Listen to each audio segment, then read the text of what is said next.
सभी कला विद्यार्थियों को नमस्कार। मैं अनिरुद्ध। आप मेरे यूट्यूब चैनल पर मैंने 50 प्रश्नों तक आपको सॉल्व करा दिया था। ये 50 यहाँ तक हो गए थे। इसके बाद हम लोग आगे देखेंगे। कहने का मतलब यहाँ तक आपने देख लिया है। मैंने जितने भी विकल्प हैं उसको क्लियर करते हुए ये बताया है कि इसका राइट आंसर कौन सा है। ठीक, तो अगला प्रश्न है लावड़ योजना का तात्पर्य। ठीक है ना। लावड़ योजना का तात्पर्य होता है कलात्मक तत्वों का संयोजन। ये आपका ए सही है। लावड़ योजना को ऐसे आप समझिए, जैसे जब किसी पेंटिंग में बाह्य चीज़ों को शामिल किया जाता है, जैसे आप मान लीजिए किसी स्त्री का चित्रण कर रहे हैं, ठीक है, उस स्त्री में जो भी आभूषण पहनाए जाते हैं वही कलात्मक तत्वों के संयोजन में आता है। इसको एक और तरीके से कभी कभी बाह्य सौंदर्य व्यंजना इस तरह से भी विकल्प आता है। ठीक है ना। ये एकदम राइट आंसर है इसका। ठीक है। इसके साथ साथ लावड़ योजना में आप रंगों का संयोजन भी कर सकते हैं, रेखा का संयोजन भी कर सकते हैं, या इनमें सभी। ठीक है। तो इन सब में जैसे अब कोई आकृति आप बना रहे हैं तो उसमें रंग भरेंगे, रेखा द्वारा बनाएंगे, कलात्मक तत्वों का संयोजन करेंगे। अगर मान लीजिए ये सभी ना रहे तो आप ये लगाएंगे। ये याद रखिएगा, इसीलिए मैंने दोनों चीज़ें मैं क्लियर करके बता रहा हूँ। अब इनमें से सभी है तो ये सही होगा। ठीक है। अगर आपको आंसर गलत लगता है तो आप मुझे मैसेज कर सकते हैं या मेरे दिए गए नंबर पे आप संपर्क भी कर सकते हैं। अगला प्रश्न, भारतीय कला का संबंध। भारतीय कला का संबंध किससे है? धर्म से है। अब यहाँ पे आपको क्या करना है, अगर पूछे भारतीय, क्लियर देखिएगा, ये छोटे छोटे प्रश्न बहुत महत्वपूर्ण प्रश्न होते हैं। भारतीय चित्रकला का संबंध, तब यहाँ काम हो जाता है। काम ये अलग है। भारतीय कला का संबंध में सारी 64 कलाएँ आ रही हैं। अगर पूछ रहा है भारतीय चित्रकला तो सिर्फ एक कला की बात हो रही है। ये महत्वपूर्ण है, याद रखना पड़ेगा आपको। इसलिए भारतीय कला का संबंध किससे है? धर्म से है।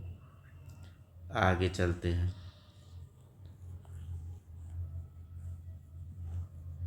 अगला प्रश्न है पेस्टल रंग को कितने भागों में बांटा गया है?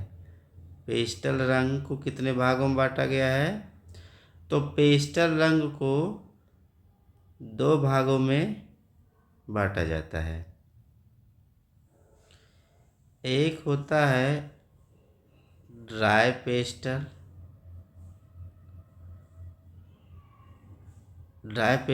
एक होता है ऑयल पेस्टल। ठीक है।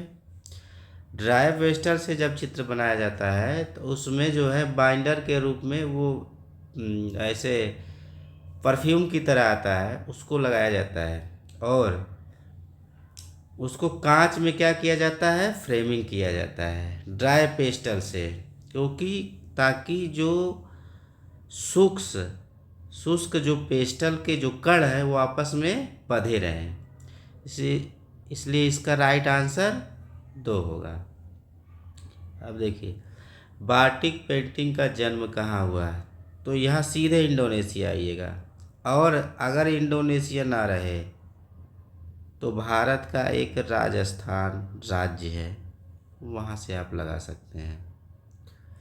अगला प्रश्न, 10 कुमार चरितम। ठीक है। 10 कुमार चरितम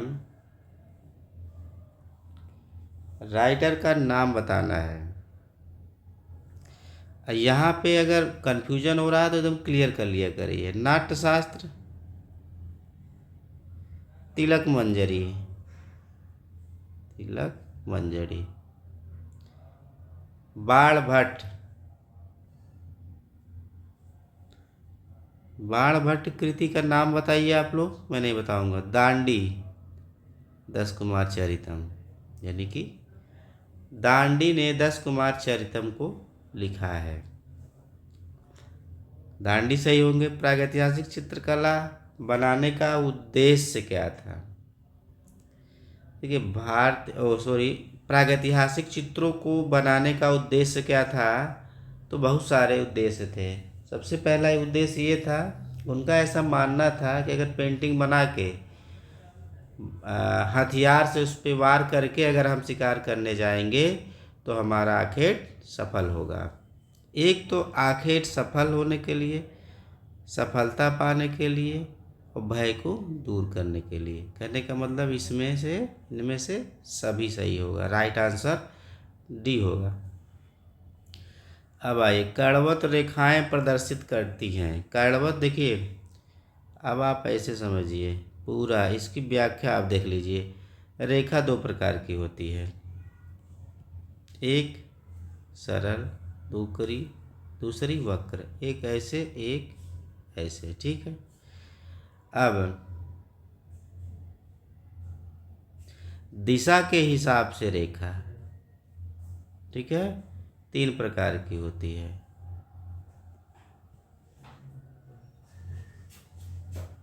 ठीक है, ये हो गया क्षैतिज,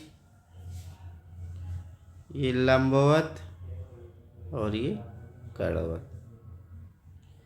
जो कर्ण देखिए, ये शांत को दर्शाती है, ये संतुलन को दर्शाती है, ये मौन को भी दर्शाती है।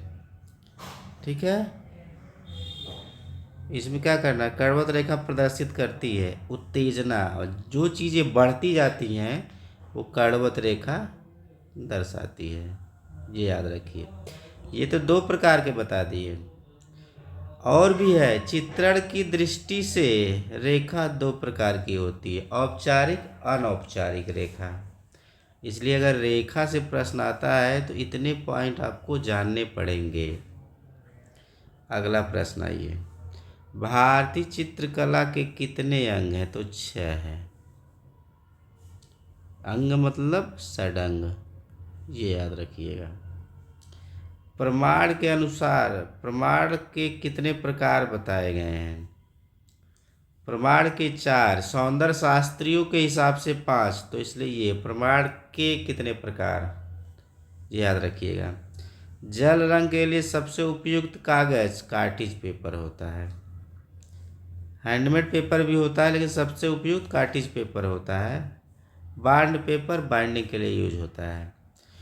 भूमि बंधन की दो प्रक्रियाएं होती हैं, साइजिंग एंड प्राइमिंग। ये ठीक है, ये भित्ति चित्रण की विधि है। ये वास और ये चित्रण पद्धतियां हैं। ठीक है, ये सही होगा। एक से अधिक माध्यम का एक साथ एक ही चित्र में प्रयोग करना क्या कहलाता है? पॉलीक्रोम। एक शेडिंग में चित्र जब तैयार किया जाता है उसे क्या बोलते हैं? मोनोक्रोम बोलते हैं। अब आइए आगे, टाई एंड डाई सिबोरी कहते हैं। सिबोरी ऐसे लिखना चाहिए था, सिबोरी, ये सही है। इस तरह से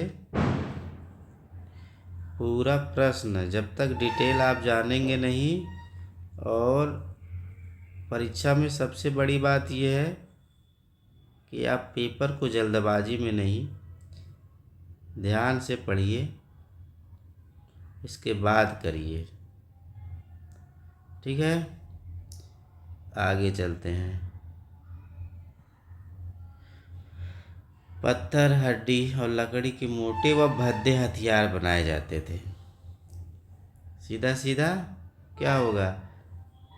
इसमें न ज्यामिति न पालिशदार की बात हो रही है, तो पूर्ण पाषाण काल। ऐसे एकदम सटीक ऐसे याद करिए।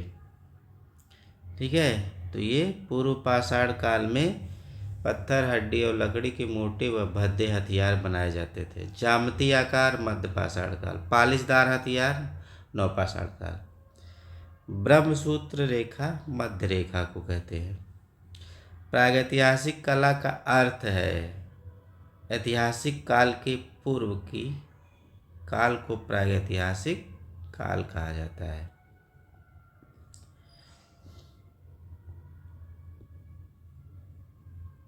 ठीक है, आगे चलते हैं। उत्तर पाषाण काल की चित्रकला के प्रमुख उदाहरण। उत्तर पाषाण काल का बेलारी है ये, ठीक है। बेलारी, मिर्ज़ापुर, सिंघनपुर, इनमें सभी ये याद रखना है। ठीक। हेगेल निवासी था, ठीक है। हेगेल कहाँ का निवासी था? हेगेल जर्मनी का निवासी था। इसका जन्म हुआ था 27 अगस्त 1770। 1770 में इसका जन्म जर्मनी में हुआ था और 1831 में देहांत हुआ था। ठीक है। और ये पाश्चात्य दार्शनिक है, राजनीतिक दार्शनिक, तर्कशास्त्र और सौंदर्य शास्त्री हेगेल था। स्थलों को, ये बहुत इम्पोर्टेंट है, बाद में विकल्प नहीं इसमें टाइप हो पाया। स्थलों को खोज के क्रम में रखिए। अवरोही, ठीक है ना, आरोही अवरोही, ये याद रखिए। यहाँ तो ये प्रश्न ही, क्योंकि उसमें देना चाहिए था 1 2 3 4 या 2 3 4 1 ऐसे करके होना चाहिए। तो इसमें ये विकल्प टाइप नहीं है, इस प्रश्न को छोड़ दीजिए आप लोग। सिंघनपुर स्थित है, देखिए ये क्या है, सोन नदी, मिर्ज़ापुर, नर्मदा नदी, गरई नदी। सिंघनपुर माण नदी के किनारे स्थित है। ठीक है, सिंघनपुर किस नदी के किनारे स्थित है? तो माण नदी के किनारे स्थित है।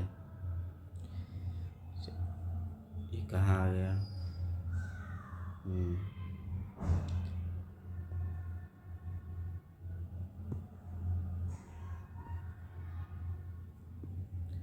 ऐसे ही आप पढ़ते रहिए और पूरा जब तक नहीं देखेंगे समझ में नहीं आएगा।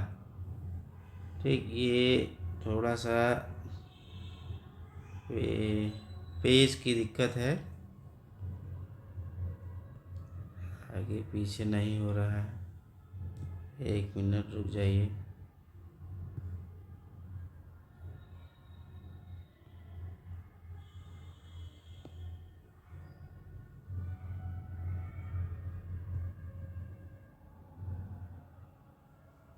आ जाएगा अभी। चलिए, यहाँ पे है सुमेलित करना है। क्या करना है? सुमेलित करना है।